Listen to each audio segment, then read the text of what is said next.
el día 2 de junio, un día como hoy, se celebra el Día Mundial de los OVNIs. Cada vez hay más documentos de que no estamos solos en este planeta, que hay, o en esta galaxia, o en este universo, por decirlo de alguna forma, que hay evidencias más que sobradas de ovnis, avistajes, fotos, tanto en tierra, en mar, gente que los busca y gente que se topa circunstancialmente con ellos. Y vamos a charlar con el titular de la Fundación Argentina de Omniología, con Luis Burgos, que es ufólogo y titular justamente de la Fundación Argentina de Omniología. Luis, ¿cómo le va? Sebastián Shapiro lo saluda aquí en Duplex en L2 de Bahía Blanca. Gracias por atenderme. ¿Qué tal, Sebastián? Buenas tardes. ¿Todo bien? Bien, bien. ¿Por qué se instaura un día como hoy, el Día Mundial del OVNI, de los OVNIs? Sí, en principio vamos a aclarar que acá en Argentina, tanto mi entidad, la FAO, la Fundación Argentina de Omniología y otros ufólogos, no consideramos hoy el Día del OVNI. Eso se instaura en el exterior debido al evento de Roswell, acaecido el 2 de julio precisamente del año 47, cuando recién nacía esta era contemporánea de los ovnis, ¿no? Pero la fecha exacta del nacimiento, del bautismo de los platos voladores, había ocurrido ya una semana atrás, el 24 de junio del 47. Uh-huh. Lo que pasa que después Roswell tapó mucho ese caso y lo ponen como si fuera el nacimiento de los platos voladores, que ni siquiera se llamaba o se los conocía como ovnis, que eso ocurre a partir de los finales de los 50. Pero el verdadero día que nosotros, no digo festejamos, pero sí siempre recordamos como un nuevo aniversario, es el 24 de junio de 1947. Uh-huh. ¿Existen cada vez más evidencias de la existencia de ovnis y de extraterrestres también? A ver, extraterrestres no sé, porque ovni no es sinónimo de extraterrestre, o sea, tal cual. Quizás la gente, el común denominador asocia ovni con extraterrestre. Lo extraterrestre es una posibilidad de las 5, 6, 7 que se barajan como el supuesto origen del fenómeno. Y lo que nosotros en mi entidad, la FAO, hemos notado en los últimos años es un decaimiento muy abrupto del fenómeno ovni, al menos acá en Argentina. Igual tenemos contactos con el exterior, pero por ejemplo, el cambio de siglo del siglo pasado a este siglo, hay un cambio pero atroz del comportamiento, tanto en calidad como en cantidad de casos. O sea, uh-huh. Nosotros añoramos los casos del 60, del 70, del 80, hasta el 90, cosa que hoy en día no se da. Cuando todo el mundo piensa que hay cada vez más avistamientos, acá en Argentina al menos es un tobogán que no para, que no cesa. Luis, ¿y cuál es la diferencia entre aquellas décadas que nombró y estas donde no hay tanto avistaje? ¿Hay alguna razón por la cual ustedes comparten quizás con gente en el exterior que se está dando más en otras latitudes y no aquí? ¿Cuáles son esas diferencias tan marcadas? Por empezar, no sabemos si se da en otras latitudes, porque casuística nueva de estos últimos años no está llegando, y especialmente de Estados Unidos. Acá en Argentina notamos un retroceso, pero atroz, a partir del cambio de siglo o cambio de milenio. Uh-huh. Del 2000 ahora, en este cuarto de siglo que estamos transcurriendo, cayó totalmente la cantidad de denuncias y de apariciones que no tienen absolutamente nada que ver con lo que nosotros investigamos del siglo pasado. Es decir, hoy el fenómeno se transmite solamente por un fenómeno lumínico, que ven luces permanentemente, y sabemos que el 90% son satélites, son Starlink, es la estación espacial. Hay un montón de confusión dentro del ámbito nocturno para que la gente se pueda confundir. Ahora, ¿por qué no se dan esos casos emblemáticos de seguimientos automóviles, de gente que dice haber visto seres bajar, pescadores, cazadores, automovilistas, ruralistas, de flotillas que pasaban, surcaban las provincias argentinas, de huellas en los campos?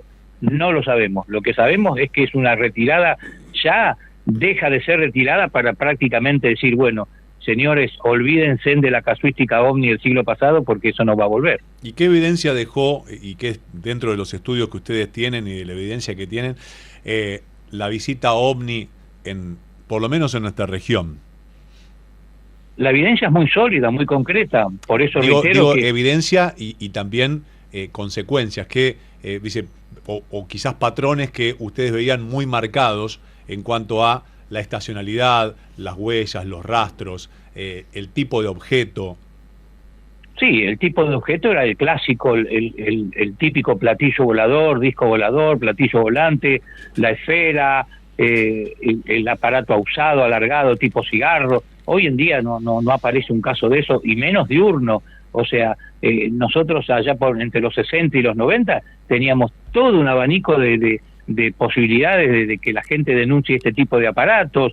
Las marcas en los campos se contaban por decena, los casos de seguimientos automóviles. O sea, hoy por hoy, para certificar un caso que ya de por sí es muy embromado validarlo, tenemos que buscarlo con lupa. O sea, no sabemos por qué cambio de comportamiento de un siglo al otro, pero fue muy evidente. No es que fue lentamente desapareciendo, no sé, vamos a suponer, como el Triángulo de Bermuda, que hoy en día no desaparece una cáscara de nuez. Bueno, allá por los 50, 60 era todo una parafernalia de denuncia de desapariciones de barcos y aviones. De buena primera empezó a bajar, desapareció por completo el Triángulo de Bermuda. Con el fenómeno OVNI, para hacer un paralelismo, está ocurriendo exactamente lo mismo, pero esto fue abrupto. Cambió el siglo y directamente el fenómeno OVNI se retiró. Ya ni ovnis nos quedan. Qué crisis que hay. Ojalá todo esto que estoy diciendo me equivoque, porque nosotros esto no es que nos levantamos un día a la mañana y dijimos, uy, no hay más ovni. No, esto lo venimos haciendo todo un seguimiento, sí, porque para eso llevamos un banco de datos anual con una estadística en la computadora que tenemos 6.000 casos almacenados desde el año 47 precisamente hasta hoy, ¿no? Luis, ¿por qué el Cerro Uritorco era un epicentro de tantas apariciones?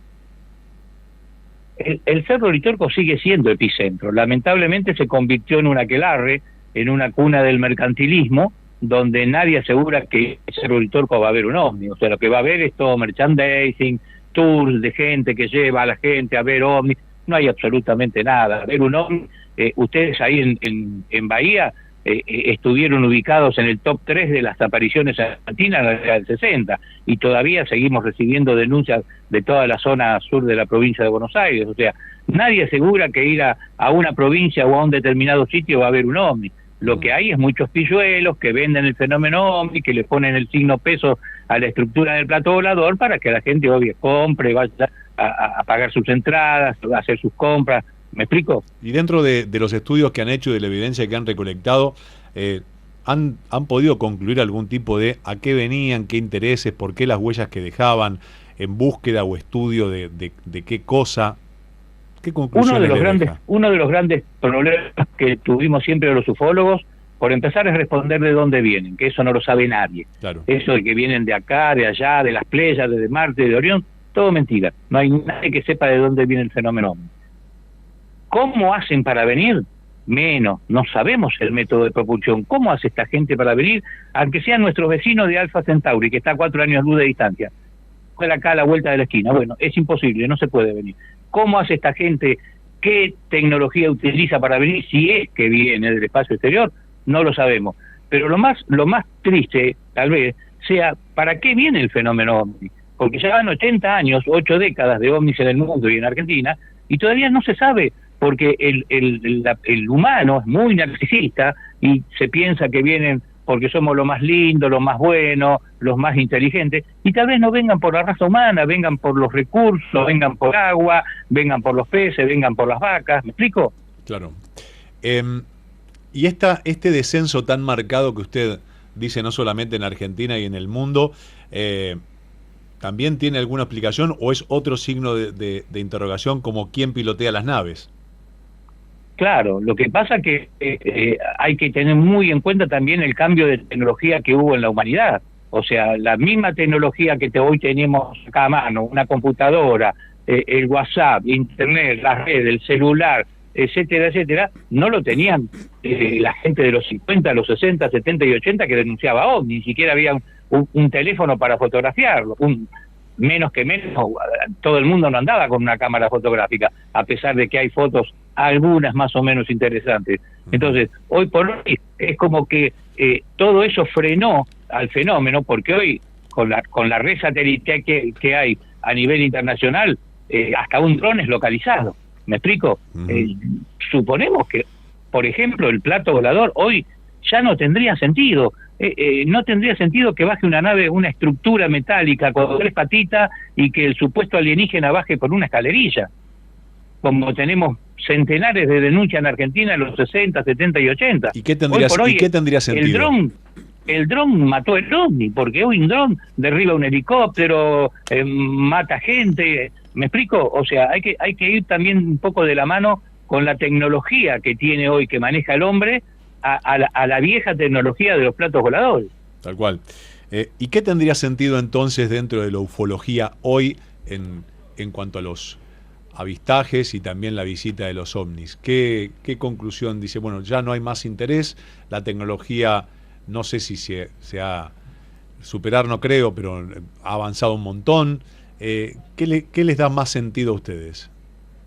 Y nosotros pensamos de que esto es algo que estuvo perfectamente planificado años A, y que por algún motivo, que todavía no lo podemos saber, no lo podemos vislumbrar, vino la retirada, vino la orden, el retroceso, y ahora quedan, no digo que murió por completo el fenómeno, alguno por ahí ve una luz, pero de haber una luz, que después tenemos que discernir qué tipo de luz y qué comportamiento anómalo hizo para decir, pucha, podemos encasillarlo como algo no identificado, de ver una luz a ver una nave que baja el tripulante o la tripulación, que dejan marcas en el terreno, que producen teletransportaciones, que hacen seguimientos a los automóviles, etcétera, hay una diferencia abismal.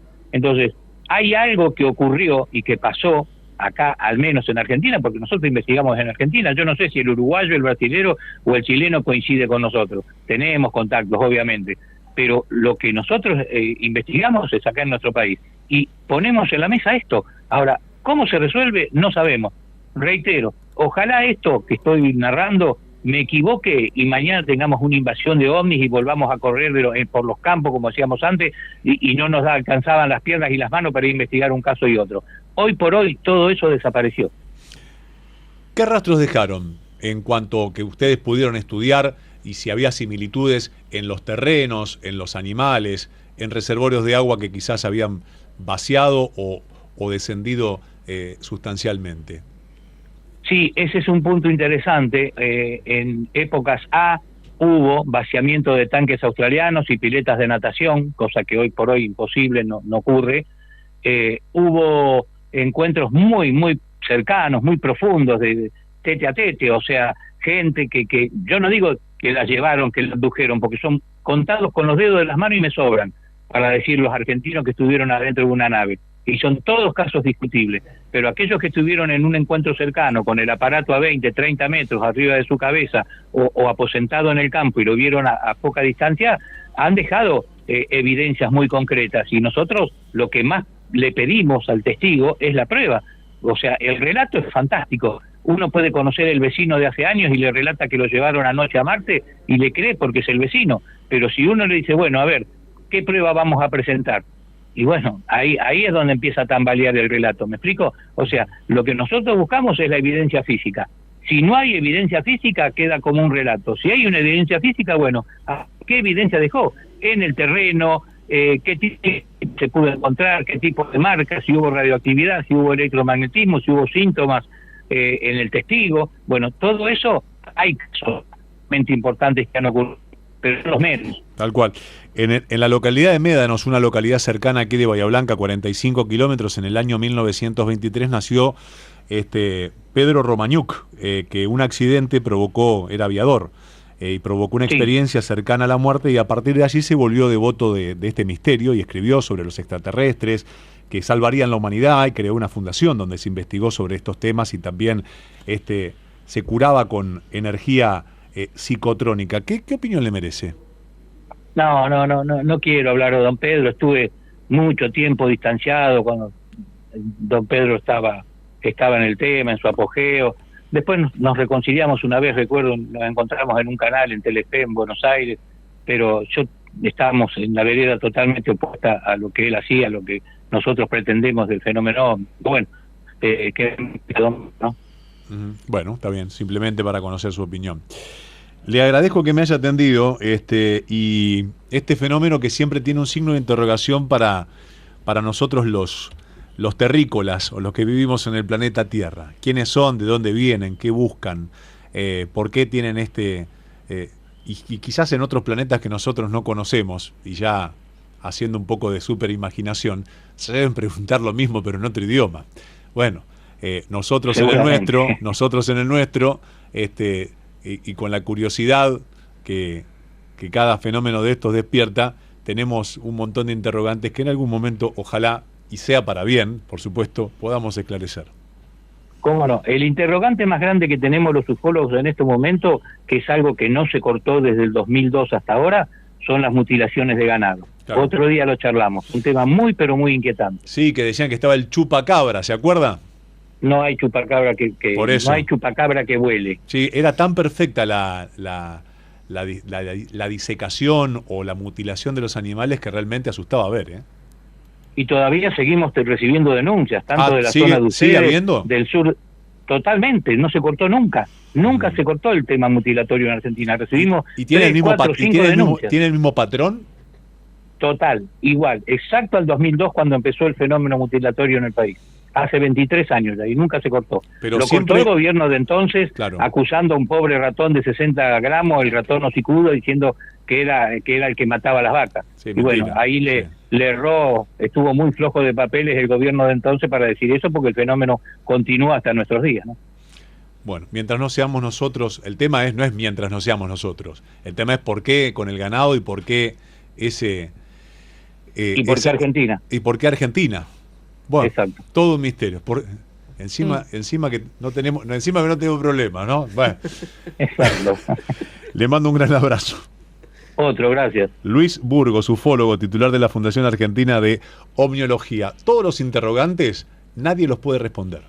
Nadie. Nadie tiene evidencia científica que diga, mira, vienen así, buscan esto, pero que hay evidencias sobradas, las hay. ¿Qué pasará? Todo está por verse.